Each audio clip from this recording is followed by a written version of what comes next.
Maka jangan semua jadi asas. Ingat, mobil mewah, rumah yang mewah, tas yang bermerek, harta yang menumpuk, itu hanya, kalaupun mobil kita bagus, paling jauh hanya diparkir di pagar kuburan, di luar pagar kuburan. Nggak akan ada dimasukkan liang lahat.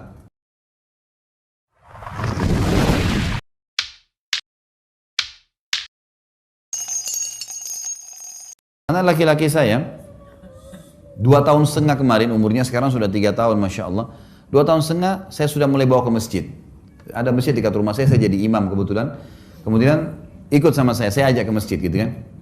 Wais namanya, Wais ayo ke masjid ya, sholat nak. Iya, dia masih belum terlancar ngomong kan, ikut ke masjid. Masjid dia lihat saya jadi imam, dia sholat di sebelah saya gitu. Saya kalau habis sholat biasanya saya taklim, ada kultum, dosa-dosa besar saya baca gitu, baca buku. Anak saya ini Uwais supaya lihat sekali aja. Dia cuma sekali lihat saya. Saya jadi imam, dia lihat cara sholatnya. Kemudian dia lihat saya juga habis sholat ambil buku, ada buku di situ saya baca gitu. Yang kedua kali saya bawa ke masjid, Bapak Ibu sekalian, dia masuk ke dalam masjid, habis salam, buku itu diambilin sama dia, dibawa kasih saya. Umurnya 2 tahun setengah, dikasih, disuruh baca. Saya berdiri, saya pegang, saya baca. Diperhatikan sama dia gitu. Yang ketiga kali, yang keempat kali, yang seterusnya saya bawa dia ke masjid, dia ambilin buku, dikasih sama saya berdiri ceramah, dia ambil buku lain, dia juga ceramah. Di sebelah saya, dia ngoceh-ngoceh saja. Sampai kadang-kadang jemaahnya ada yang ketawa gitu. Tapi dia ngomong saja, sambil dia ikuti cara saya, pegang buku, dia juga ngomong, lihat saya sambil ngobrol. Dia ngomong aja. Bagi saya positif saja. Alhamdulillah di umur 2 tahun setengah, dia tahu masjid untuk sholat. Sampai istri saya bilang, pernah satu waktu saya nggak bisa antar, dia naik taksi. Lalu pas azan, dia teriak langsung sama supir taksinya. Azan, colat. Sama supir taksi. Kata istri saya, takutnya nanti ini supir saya tersinggung nih. Tapi dia bilang gitu. Dia bilang gitu. Alhamdulillah. Saya ke masjid naik motor sama dia. Terus saya setiap ada jemaah yang lewat di situ dekat rumah, kebetulan ada jemaah-jemaah rutin. Saya bilang, Assalamualaikum Pak, Assalamualaikum. Ini Uwais ini perhatiin rupanya, anak saya ini perhatiin. Pulang dari masjid, lewat lagi dengan jemaah, dia yang bilang, Kum. Dia yang salam. Lihat pola pendidikan yang kita terapin. Cepat sekali mereka itu. Dan selalu sudah begitu. Masuk rumah sudah salam, Assalamualaikum, sudah Assalamualaikum. Dia sekarang sekolah, masuk SD. Baru tadi istri saya cerita, guru-gurunya di sekolah sering ketawa, terhibur kalau anak ini ke sekolah. Jadi kalau lewat teman-teman sekolahnya, teman-teman perempuannya, dia tutup matanya, dia bilang, bukan mahram.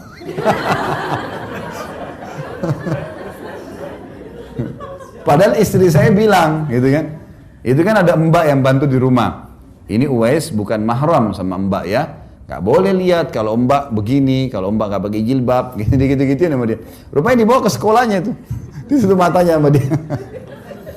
Dan banyak sekali saya lihat. Jadi ternyata itu pola pendidikan, gitu kan. Gimana caranya kita membiasakan saja.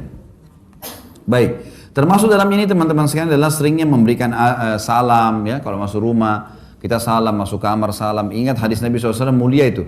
Kata Nabi SAW, siapapun yang masuk ke rumahnya lalu dia berikan salam, walaupun tidak ada orang, sendirian, maka syaitan di sekitar rumahnya, dan baca lengkap ya, Assalamualaikum warahmatullahi wabarakatuh. Assalamualaikum itu 10 pahalanya. Warahmatullahi 10, wabarakatuh 10. Ini pernah terjadi di zaman Nabi SAW. Nabi lagi dulu di majelis ilmu, ada orang datang lalu mengatakan Assalamualaikum. Nabi jawab, Nabi mengatakan SAW, lahu asyara, orang ini dapat 10 pahala. Masuk orang kedua, bilang Assalamualaikum warahmatullah.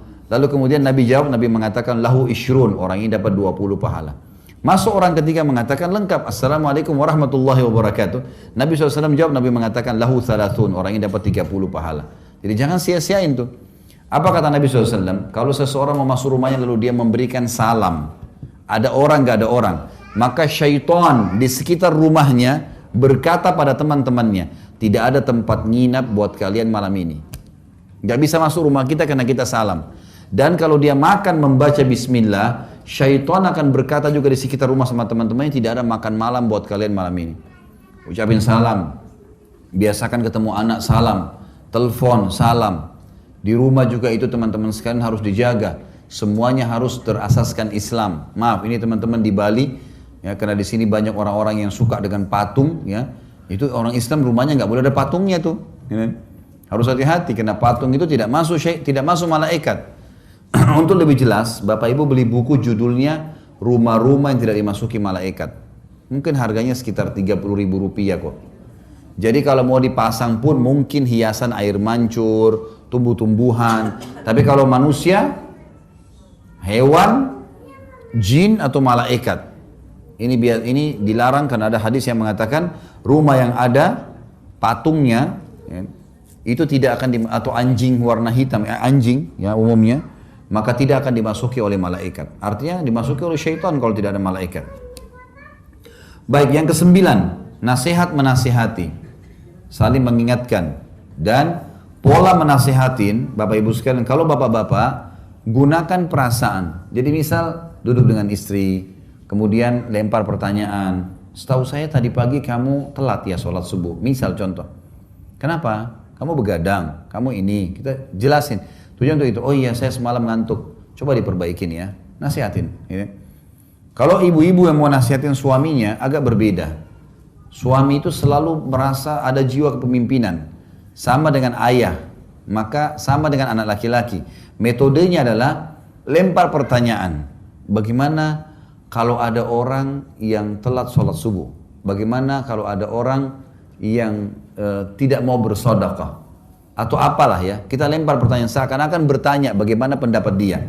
Itu metode nasihat yang paling tepat. Jadi kalau langsung dihardik, maka yang terjadi adalah ya penolakan.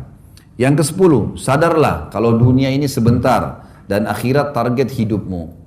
Jadi kita kalau ada apa-apa kekurangan teman-teman sekalian, sadarlah dunia sebentar. Akhirat kita akan jadikan target. Kalau di akhirat sudah lain. Kata Nabi SAW dalam sebuah hadis yang sahih, kalau orang mukmin sudah masuk ke dalam surga, tidak ada lagi capek, tidak ada lagi beringus, nggak ada lagi meludah. Nggak ada lagi buang air besar, nggak ada lagi buang air kecil. Semua makanan dan minuman yang tidak dibutuhkan oleh tubuhnya, ada yang jadi energi, ada yang tidak dibutuhkan. Kalau di dunia keluar dalam bentuk kotoran, maka akan keluar dalam bentuk keringat yang lebih wangi dari bau kasturi. Semua laki-laki akan seperti poster ayahnya Adam, 60 siku ke langit. Ini 27,5 meter. Jadi bapak-bapak yang pendek gak usah khawatir nih. Ya. Semua perempuan akan kembali kepada poster ibunya Hawa, 40 siku ke langit, 17,5 meter. Semua laki-laki akan berparas wajah, tampan seperti Yusuf, dan berhati seperti Ayub. Nabi Ayub itu sangat luar biasa. Nabi Ayub tidak pernah marah, gak pernah marah, selalu memaafkan, selalu lembut. Nabi Ayub hatinya berbeda gitu kan. Sampai ada istilah mengatakan sabar Ayub gitu. Luar biasa.